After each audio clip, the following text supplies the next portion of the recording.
Morning વિદ્યાર્થી મિત્રો, બીજા ચેપ્ટરની અંદર લાસ્ટ ટાઈમ છેલ્લા પિરિયડમાં આપણે લઘુગણકનો ઉપયોગ કેવી રીતે થાય એની ચર્ચા કરી. તમે હું એવું માનું છું કે તમે એની પ્રેક્ટિસ કરી હશે બરાબર. જરૂર પડે ત્યારે એનો ઉપયોગ કરીશું. Natural sine, natural cos, natural tangent, natural sine પરથી કોસ એના મૂલ્યો શોધવાનું શીખેલા આપણે, અને નેચરલ ટેન્જન્ટનો ઉપયોગ કેવી રીતે થાય. અહીં જે દાખલો આપણે ગણવા જઈ રહ્યા છે એમાં જ આપણે ટેન વિધેયનો ઉપયોગ કરવાનો આવશે બરાબર, નેચરલ ટેન. હવે અહીંયા આપણે ઉદાહરણ નંબર 2.2 ગણીએ છીએ.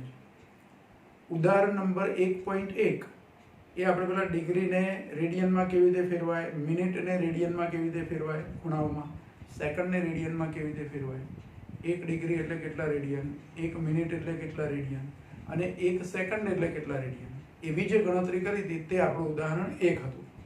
ઓકે, હવે આ ઉદાહરણ 2.2. આમ તો એનો પ્રશ્ન બહુ મોટો આપ્યો છે આપણને, આમ રકમ લાંબી આપી છે, તમે વાંચજો એની રકમ બરાબર, પણ ગણતરી બહુ નાની છે. પ્રશ્ન આપણને એવી રીતે આપ્યો છે, ટૂંકમાં એ પ્રશ્ન કેવો છે એ તમને કહું કે એક વ્યક્તિ એ બિંદુ પાસે ઊભો છે. આ એક બિલ્ડિંગ અથવા એક મિનારો છે.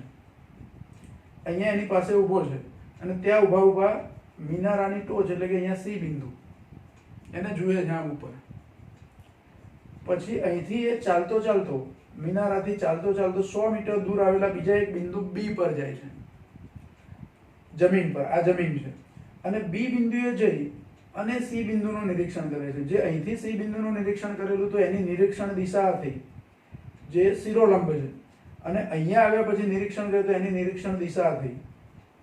તો આ બે દિશાઓ વચ્ચેનો ખૂણો એટલે કે એની બી બિંદુએ રહ્યા પછી આ બીસી લાઈન જે બને છે એનો મિનારા સાથેનો ખૂણો થીટા 40 ડિગ્રી બને છે. કેટલો ખૂણો બને છે? 40 ડિગ્રી. અથવા તો અહીંયા ઊભો હોય ત્યારે શિરોલંબ સાથે એ 40 ડિગ્રી આમ નજર ઝુકાવે ત્યારે એને જોઈ શકે છે બરાબર. ઉપર જોતા હોય તો ઉપરથી આપણે ધીરે ધીરે આમ સામે મિનારાની ટોચની સામે જોવાનું છે 100 મીટર દૂર.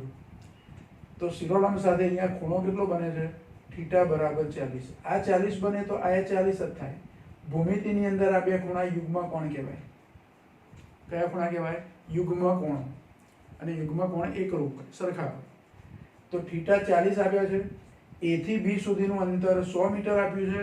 તો આ મિનારાની ઊંચાઈ એસી કેટલી હશે તે શોધવાનું. અહીં કાટકોણ ત્રિકોણ તો બને જ છે. આ કાટકોણ ત્રિકોણ કયો? તો BAC અથવા CAB, એમાં ખૂણો એ કાટખૂણો છે. ત્રિકોણ ABC એવું કહે, એમાં ખૂણો એ કાટખૂણો છે. તો આ ખૂણો કાટખૂણો છે. ત્રિકોણમિતિનો ઉપયોગ કાટકોણ ત્રિકોણમાં કરી શકીએ આપણે. મારે અહીંયા સૂત્ર લેવું હોય થીટા પરથી તો આકૃતિ પરથી હું tan થીટા બરાબર, tan થીટાનું સૂત્ર ખબર છે આપણને, સામેની બાજુ ભાગ્યા પાસેની બાજુ. તો આ ખૂણો જે છે ત્રિકોણમાં એની સામેની બાજુ એટલે AB અને પાસેની બાજુ એટલે AC. એટલે આકૃતિ પરથી આપણે આવું લખીએ કે આકૃતિ પરથી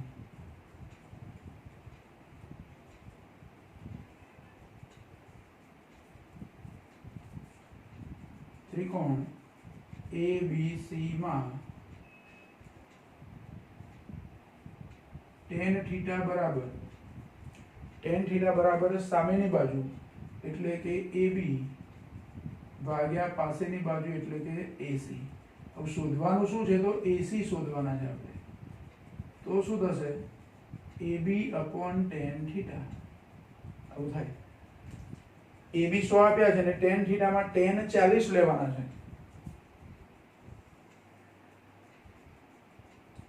એટલે AC બરાબર 100 ભાગ્યા tan 40 ડિગ્રી. હવે tan 40 ડિગ્રીનું મૂલ્ય ક્યાં જોવાનું? તો નેચરલ ટેન્જન્ટમાં. તમે લોગ ટેબલ જોડે રાખો અને લોગ ટેબલની અંદર નેચરલ ટેન્જન્ટ જોવાનું. જો કોઈ પણ જગ્યાએ તમે લોગ ટેબલ જુઓ, લોગ ટેબલનો ઉપયોગ કરો એટલે ઉપર ટાઇટલ જોઈ લેવાનું કે શામાં જોઈએ છે આપણે. ટેન કે સાઇનના ખૂણાના મૂલ્યો શોધવાના આવે તો નેચરલ ટેન્જન્ટમાં અથવા તો સાઇન હોય તો નેચરલ સાઇનમાં લેવાય. પછી પાછળ બીજા પેજ આપ્યા છે આપણને કે લોગેરિધમિક સાઇન એવું, અને એ રીતે લોગેરિધમિક ટેન્જન્ટ. પણ લોગેરિધમિક સાઇન કે લોગેરિધમિક ટેન્જન્ટ એનો ઉપયોગ આપણે કરવાનો નથી. આપણે અહીંયા એનો ઉપયોગ આવતો નથી. આપણે ઉપયોગ આવે છે નેચરલ સાઇન અને નેચરલ ટેન્જન્ટ. તો ઉપર જોઈ લેવાનું કે નેચરલ ટેન્જન્ટમાં તમે જુઓ છો ટેન હોય તો નેચરલ ટેન્જન્ટ, સાઇન હોય તો નેચરલ સાઇનમાં જોવાનું. હવે 40 ડિગ્રી છે એટલે આ પહેલા ઊભી લાઈનની અંદર 40 ડિગ્રી જે આવે એની સામે 0 જોઈ લેવાનું. તો 0.8391 આવું છે એ મૂલ્ય. તો 100 ભાગ્યા 0.8391 અને કેલ્ક્યુલેટરથી આ ભાગાકાર કરી દેવાનો. તો એસી નું મૂલ્ય આપણને મળી જાય. એટલે 100 ભાગ્યા 0.8391 એટલે 119.75 આટલો જવાબ આવે આપણો. એટલે આ મિનારો જે આપ્યો છે એની ઊંચાઈ 119.75 એટલે આશરે 120 મીટર કહેવાય. બરાબર.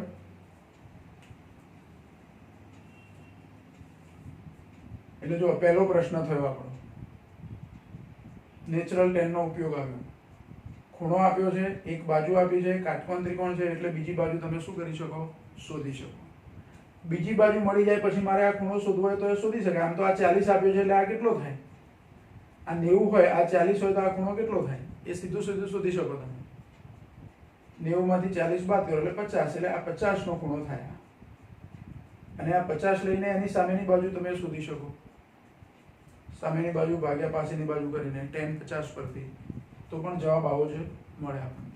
એટલે આશરે 119.75 એટલે 120 મીટરની આજુબાજુ આ મિનારાની ઊંચાઈ થઈ. ચલો એના પછીનું ઉદાહરણ. ઉદાહરણ 2.3. જો ઉદાહરણ 2.3 જે આપ્યું છે, પ્રશ્ન હું લઉં છું. જુઓ, પ્રશ્ન આપે છે તમને કે સૂર્યના કોણીય વ્યાસનું માપ 1920 સેકન્ડ છે. તમે રકમમાં જોજો બુકમાં. સોરી, 2.3 એટલે આપણે 2.4 નહીં પણ 2.3 છે. પૃથ્વીના બે વ્યાસાંત બિંદુઓ, બુકમાં તમે રકમ જોજો. પૃથ્વીના બે વ્યાસાંત બિંદુઓ A અને B થી એક સાથે ચંદ્રનું અવલોકન કરતા બંને અવલોકન દિશાઓ ચંદ્ર પાસે થીટા બરાબર 1 ડિગ્રી 54 જેટલો ખૂણો આંતરે છે. એટલે આ દ્રષ્ટિ સ્થાન ભેદ કોણ થયો? થીટા બરાબર 1 ડિગ્રી 54 મિનિટ આટલો ખૂણો આંતરે છે. જો પૃથ્વીનો વ્યાસ 1.276 ગુણ્યા 10⁷ મીટર હોય, પૃથ્વીનો વ્યાસ એટલે એને આપણે b વડે દર્શાવીએ છીએ. 1.276 ગુણ્યા 10⁷ મીટર. તો ચંદ્ર અને પૃથ્વી વચ્ચેનું અંતર શોધો. એટલે d શોધવાના છે, કેપિટલ D શોધવાના છે. પૃથ્વીથી ચંદ્રનું અંતર કેટલું હશે? આ પૃથ્વીનો વ્યાસ છે અને આ દ્રષ્ટિ સ્થાન ભેદ કોણ કહેવાય? હવે પહેલા તો આ થીટા છે એના માટે આપણે શીખેલા કે કોઈ પણ જગ્યાએ તમને ખૂણો ડિગ્રી મિનિટ એવી રીતે આપ્યો હોય, અથવા ડિગ્રીમાં હોય, અથવા મિનિટમાં હોય, અથવા સેકન્ડમાં હોય, તો એને શામાં ફેરવીશું? પહેલા રેડિયનમાં ફેરવીશું. શામાં ફેરવીશું? રેડિયનમાં ફેરવીશું. તો પહેલા તો થીટાને આપણે રેડિયનમાં ફેરવી દઈએ. જો ગણતરીમાં આપણે પહેલી શરૂઆત કરીએ છીએ થીટાથી. થીટા બરાબર 1 ડિગ્રી 54 મિનિટ. હવે 1 ડિગ્રીની મિનિટ કેટલી થાય? તો 1 ડિગ્રી એટલે 60 મિનિટ અને બીજી 54 મિનિટ એટલે કુલ કેટલી મિનિટ થશે? 60 મિનિટ વત્તા 54 મિનિટ એટલે 114 મિનિટ થાય. હવે આને રેડિયનમાં ફેરવું તો થીટા બરાબર 114 ને મિનિટ છે અને પહેલા ડિગ્રીમાં ફેરવા પડે એટલે શું કરવાનું? 60 વડે ભાગવાના અને પછી π/180 વડે ગુણવાના. જ્યાં પાઈ બરાબર કેટલા લેવાના? 3.14. તો આ જોઈએ હવે કેટલું આવે છે એમાં. 114 ગુણ્યા 3.14 એ બેનો ગુણાકાર થઈ જશે. પછી ભાગ્યા 60 અને ભાગ્યા 180 ભાગ્યા 60 અને ભાગ્યા 180 એટલે 0.03314 આવું આવે છે.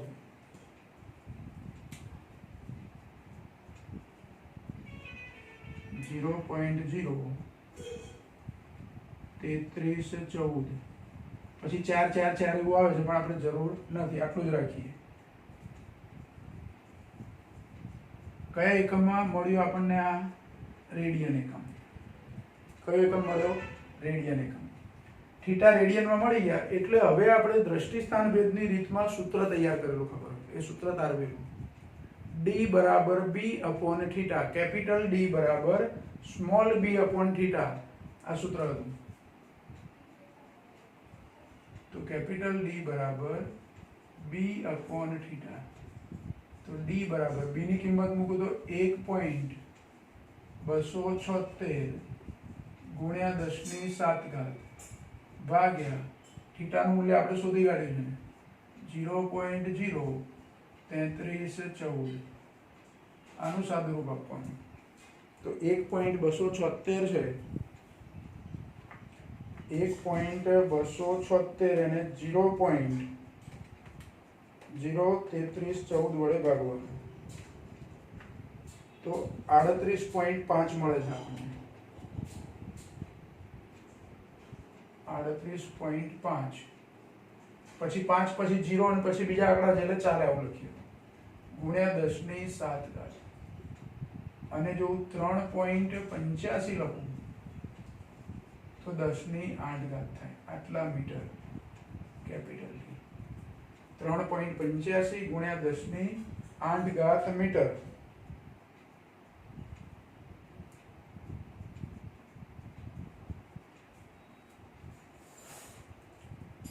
આટલા મીટર પૃથ્વીથી ચંદ્રનું અંતર થયું. જો કિલોમીટરમાં મારે લખવા હોય તો કેટલા થાય? પૂછ્યું નથી આપણને, અને આપણે લખવું પણ નથી, પણ જાણવા માટે કે કિલોમીટરમાં હોય તો કેટલા થાય. તો D બરાબર 3.85 ગુણ્યા 10⁸. હવે મીટરના કિલોમીટર બનાવવા હોય, મીટરમાંથી કિલોમીટર, કિલોમીટરના મીટર નહીં, કિલોમીટરના મીટર હોય તો 1 કિલોમીટરના 1000 મીટર થાય. તો 1 મીટરના કેટલા કિલોમીટર થાય? તો 1/1000. આપણે આવું જાણીએ છીએ કે 1 કિલોમીટર અંતર હોય તો મીટરમાં કેટલું થાય? 1000 મીટર. એનાથી ઉલટું 1 મીટર હોય તો કેટલા કિલોમીટર થાય? તો 1/1000 કિલોમીટર. હવે 1000 એટલે 10⁻³ ઉપર આવે તો -3, એટલે 10⁻³ કિલોમીટર થાય 1 મીટર બરાબર. તો આ મીટરમાં જે માપ આપ્યું છે એને મારે કિલોમીટરમાં લખવું હોય તો ગુણ્યા 10⁻³ હવે એકમ કયું લખાય? કિલોમીટર. એટલે કે 3.85 ગુણ્યા 10⁵ થઈ જાય. 10⁸ છે, 10⁻³ છે, એટલે 10 કેટલી ઘાત થઈ જાય? 5 કિલોમીટર. અને 10⁵ એટલે 1 લાખ થયા. તો 1 લાખ ગુણ્યા 3.85 એટલે 3,85,000 જેટલું આશરે પૃથ્વીથી ચંદ્રનું અંતર કેટલા કિલોમીટર જેટલું થાય? 3,85,000 કિલોમીટર જેટલું અહીંથી એટલું અંતર થાય. ચલો, એટલે આ બીજો પણ એક પ્રશ્ન થયો. ઉદાહરણ 2.3. આવો જ એક પ્રશ્ન હજુ 2.4 છે. ઉદાહરણ 2.4. પહેલા આટલું આપણે લખી લઈશું. તમે આટલું લખી લેશો, પછી આપણે ઉદાહરણ 2.4 ગણીએ. બરાબર? અને એક સ્વાધ્યાયનો પ્રશ્ન.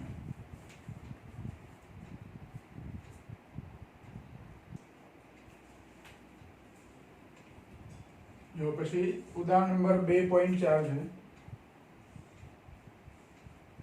ઉદાહરણ નંબર 2.4 માં આપણને સૂર્યનો કોણીય વ્યાસ આપ્યો છે, જેને આલ્ફા વડે દર્શાવીએ છીએ. આપણે બીજી એક રીત શીખેલા મોટા અંતર માપન માટેમાં. એક દ્રષ્ટિસ્થાન ભેદની રીત શીખેલા, બીજી ગ્રહ અથવા તારાનું પરિમાણ માપવાની રીત શીખેલા. તો એ પરિમાણ માપવાની જે રીત છે એનો દાખલો છે, જેમાં કોણીય વ્યાસ, સૂર્યનો કોણીય વ્યાસ 1920 સેકન્ડ ઉપર ડબલ ડેશ કર્યું છે આપણે, એટલે એને સેકન્ડ વંચાય. 1920 સેકન્ડ છે. અને પૃથ્વીથી સૂર્યનું અંતર 1.496 ગુણ્યા 10⁻11 મીટર જેટલું છે. તો સૂર્યનો કોણીય વ્યાસ કેટલો, સૂર્યનો વ્યાસ કેટલો હશે? કોણીય વ્યાસ તો આપ્યો છે, એનો વ્યાસ કેટલો હશે, જેને સ્મોલ d વડે આપણે દર્શાવીએ છીએ. બીજું, આ 1 સેકન્ડ બરાબર 4.85 ગુણ્યા 10⁻6 રેડિયન થાય. એવું આપણે લઈ શકીએ. આ યાદ રાખજો. ઉદાહરણ 1 ની અંદર આપણે શીખેલા છે કે ડિગ્રીને રેડિયનમાં કેવી રીતે ફેરવાય, મિનિટને રેડિયનમાં કેવી રીતે ફેરવાય, અને સેકન્ડને. 1 સેકન્ડ એટલે કેટલા રેડિયન થાય? તો ઉદાહરણ 1 માં 1 સેકન્ડ એટલે આટલા રેડિયન થાય એવો જવાબ છે. એનો ઉપયોગ તમે કરી શકો યાદ રાખી. બરાબર. આમ તો સેકન્ડના મારે રેડિયન બનાવવા હોય તો પહેલા એને 3600 વડે ભાગવા પડે અને પછી π/180 વડે ગુણવા પડે. પણ એવું ના કરવું પડે. એટલે ડાયરેક્ટ 1 સેકન્ડ બરાબર આટલા રેડિયન હોય તો આટલા સેકન્ડ બરાબર કેટલા રેડિયન થાય? 1 સેકન્ડના 4.85 ગુણ્યા 10⁻6 રેડિયન થાય. તો 1920 સેકન્ડના કેટલા રેડિયન થાય? એટલે આ 1920 સેકન્ડને હું 4.85 ગુણ્યા 10⁻6 વડે ગુણી દઉં. ફરી યાદ રાખો, 1 સેકન્ડના રેડિયન આપ્યા હોય તો 1920 સેકન્ડના રેડિયન બનાવવા હોય તો 1 સેકન્ડના રેડિયન સાથે આનો ગુણાકાર કરી દો એટલે એ રેડિયન બની જાય. સેકન્ડ છે એ શું બની જાય? રેડિયન. એટલે પહેલા તો આલ્ફા બરાબર 1920 સેકન્ડ જે આપ્યા છે એને 1920 ને હું શું કરું છું તો 4.85 ગુણ્યા 10⁻6 વડે ગુણ્યું એટલે એ શું બની ગયું? રેડિયન બની ગયું. આનો ગુણાકાર જે આવે તે કેલ્ક્યુલેટરથી આપણે ગુણાકાર કરી શકીએ, હમણાં નથી કરતા. પણ આ જે સેકન્ડ હતા એ શું બની ગયા? હવે રેડિયન. હવે સૂર્યનો વ્યાસ શોધવાનો હોય તો એનું સૂત્ર આપણે લખેલું કે d બરાબર સ્મોલ d બરાબર આલ્ફા કેપિટલ D. આવું સૂત્ર છે આપણી જોડે. સ્મોલ d એટલે જે ગ્રહ અથવા તારો હોય એનો વ્યાસ, આલ્ફા એટલે કોણીય વ્યાસ અને d એટલે પૃથ્વીથી તે ગ્રહ કે તારાનું અંતર. અહીંયા પૃથ્વીથી સૂર્યનું અંતર આપ્યું છે. આલ્ફાની આટલી કિંમત મૂકવાની અને d ની કિંમત અહીંથી મૂકવાની એટલે એ ગણતરી થઈ જાય. તો સ્મોલ d બરાબર આલ્ફાનું મૂલ્ય 1920 ગુણ્યા 4.85 ગુણ્યા 10⁻6 આલ્ફાનું મૂલ્ય લીધું ગુણ્યા d નું મૂલ્ય 1.496 ગુણ્યા 10⁻11. આનું સાદુરૂપ આપીએ એટલે સૂર્યનો વ્યાસ મળી જાય.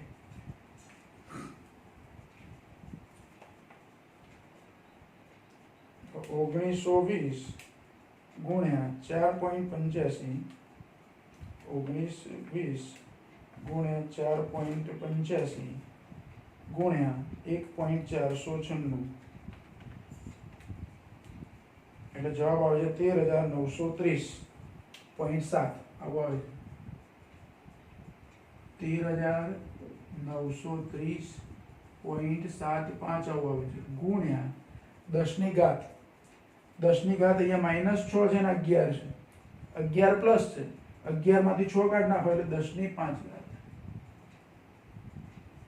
10 ની કેટલી ઘાત થાય? 5 ઘાત.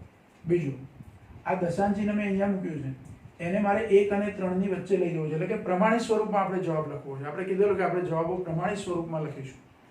તો દશાંશ ચિહ્ન કેટલા સ્થાન ડાબી બાજુ થાય છે? જેટલા સ્થાન ડાબી બાજુ જાય એટલી ઘાત અહીંયા પ્લસ થાય. 5 પ્લસ છે એમાં પ્લસ થાય. એટલે જો કેટલા સ્થાન જશે તો 1 2 3 ને 4. દશાંશ ચિહ્ન 4 સ્થાન ડાબી બાજુ જાય છે એટલે 10 ની 5 ઘાત તો હતી જ, પ્લસ 5 ઘાત એમાં બીજી 4 ઘાત ઉમેરાય એટલે 9 ઘાત થાય. કેટલી ઘાત થાય? 10 ની 9 ઘાત. એટલે 1.393. હવે જો અહીંયા વચ્ચે 0 છે, અહીં 0 પછી 75 લખું તો 0 પછીની સંખ્યાઓ લખવાનો આપણે મતલબ રહેતો નથી. એટલે 1.393 અથવા 1.39 એવું પણ લખી શકું ગુણ્યા 10 ની કેટલી ઘાત થશે તો 5 ઘાત છે અને બીજી 4 ઘાત વધી એટલે 9 ઘાત. આટલા મીટર. આ શું મળ્યું આપણને?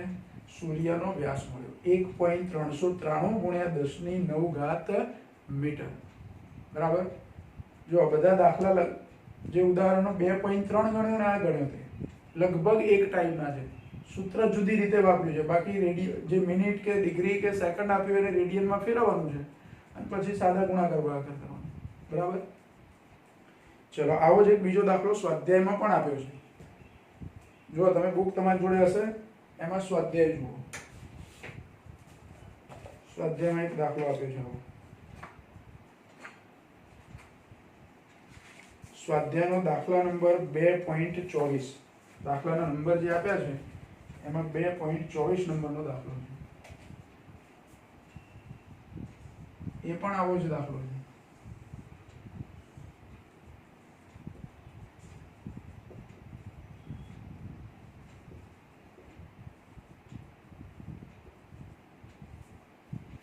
એમાં જે પ્રશ્ન આપ્યો છે એમાં, જ્યારે જ્યુપિટર ગ્રહ પૃથ્વીથી 824.7 મિલિયન કિલોમીટર દૂર હોય ત્યારે તેના કોણીય વ્યાસનું માપ આપ્યું છે, તો જ્યુપિટરનો વ્યાસ શોધો. અહીંયા સૂર્યનો વ્યાસ શોધો, એવી રીતે જ્યુપિટરનો વ્યાસ આપણે શોધવાનો છે. જ્યુપિટર એટલે ગુરુ ગ્રહ, તો એનું પૃથ્વીથી અંતર આપ્યું છે એટલે કેપિટલ ડી આપ્યા છે. જો એ અંતર આપ્યું છે 824.7 મિલિયન કિલોમીટર, આવું લખેલું છે.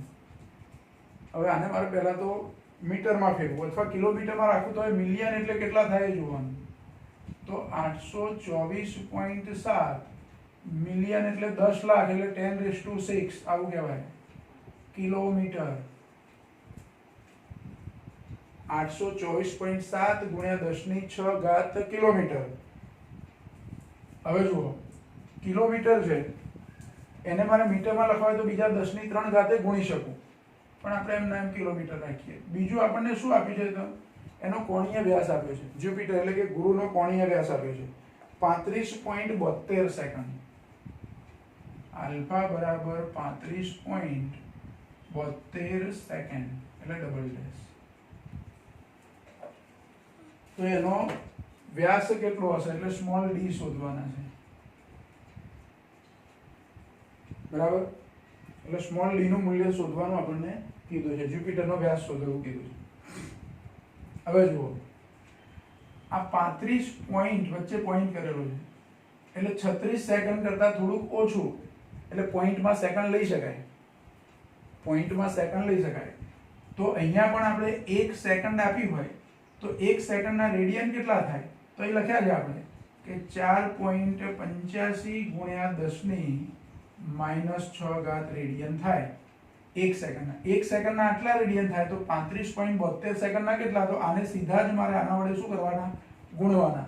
એટલે આલ્ફા આપણને મળી જાય કે આલ્ફા બરાબર 35.72 ગુણ્યા 4.85 ગુણ્યા 10⁻⁶. આલ્ફા આટલા થયા. હવે આ જ સૂત્ર વાપરવાનું, એ જ રીતે કિંમતો મૂકવાની. અહીં જે 1920 હતા એને બદલે 35.72 આવ્યા, અને આ 1.496 ગુણ્યા 10⁻11 હતા એને બદલે આટલા આવ્યા, અને અહીં કિલોમીટર આવ્યું, અહીં મીટર હતું આપણી જોડે, બરાબર.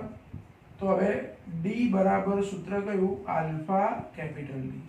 આલ્ફાનું મૂલ્ય છે 35.72 ગુણ્યા 4.85 ગુણ્યા 10⁻⁶ ગુણ્યા 824.7 ગુણ્યા 10⁶. આ આપણો જવાબ કિલોમીટરમાં થશે. શેમાં થશે, કિલોમીટરમાં. કેમ કે કેપિટલ ડી મેં કિલોમીટરમાં જ રાખ્યા છે, એને મીટરમાં આપણે ફેરવ્યા હોત તો અહીંયા 10⁹ થઈ જતી. કેટલી ઘાત થઈ જાય, 9, પણ આપણે કિલોમીટર જ રાખ્યા છે. એટલે ડી બરાબર, હવે બધાનો ગુણાકાર 35.72 ગુણ્યા 4.85 ગુણ્યા 824.7, એટલે આટલો જવાબ આવે. 1,42,000 872.6.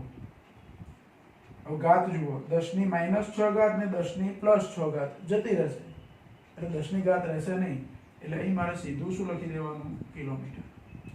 હવે અહીં મેં દશાંશ ચિહ્ન મૂક્યું છે, એ દશાંશ ચિહ્ન 1 અને 4 ની વચ્ચે લઈ જવું હોય તો કેટલા સ્થાન ડાબી બાજુ ખસેડવું પડશે, તો અહીંથી લઈ જવું એટલે આટલે આવું, એટલે 1, 2 3 4 અને 5, તો આ જવાબ આવો લખી શકું 1.42872 6 ગુણ્યા 10 ની કેટલું સ્થાન થશે આપણે 1 2 3 4 ને 5 એટલે 10 ની 5 આટલા કિલોમીટર. હવે જુઓ પોઈન્ટ પછી આટલા બધા આંકડા છે, તો ખાલી મારે દશાંશીના પછી 2 જ આંકડા રાખવા છે. તો આપણે આ ચેપ્ટરમાં શીખીશું આના રાઉન્ડ ઓફ કરવાના નિયમ. અહીં જે સંખ્યા મારે કાઢવી છે એ 5 કરતાં મોટી છે એટલે આગળ 1 ઉમેર દઉં એટલે આ જવાબ આશરે આવો લખાય 1.43 ગુણ્યા 10 ની 5 કિલોમીટર. ડી બરાબર. જો અમે અહીંયા ઇક્વલ ટુ ની નિશાની ના કરી, અહીં ઇક્વલ ટુ કરે છે, અહીં ઇક્વલ ટુ નથી કરે પણ આવી નિશાની કરી આપણે, બરાબર. આને આશરે એવું કહેવાય. મેં બરાબર ને બદલે એવી નિશાની મૂકી એટલે આને બદલે મેં આશરે આ માપ લખ્યું એવું કહેવાય.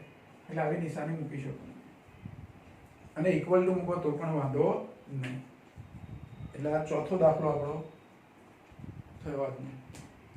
જો ઉદાહરણ 2.2 ગણ્યું, 2.3 ગણ્યું, ઉદાહરણ 2.4 ગણ્યું અને સ્વાધ્યાયનો દાખલા નંબર 2.24. આવા બીજા દાખલાની તમે પ્રેક્ટિસ કરી શકો. સમજો કે તમને આલ્ફા આપ્યા છે, ડી આપ્યા છે, આલ્ફાનું મૂલ્ય તમે જાતે જ બદલીને 1920 સેકન્ડ આપી જાય, એને બદલે 1950 સેકન્ડ જેવું કંઈક કરી શકો. અહીં 1.496 આપી જાય, એનું 1.5 કરી દો, ઘાત એની રાખો અને આ તો માપ બરાબર જે હોય તે જ રહેવાનું. આવી રીતે ગણતરી કરી શકો. એટલે એવી પ્રેક્ટિસ તમારે બીજા 2-3 દાખલાઓની કરવાની, બરાબર. આજે અહીં સુધી આપણે આટલા દાખલા સ્ટોપ કરીએ. નેક્સ્ટ ટાઈમ નવી થિયરી આપણે શીખીશું.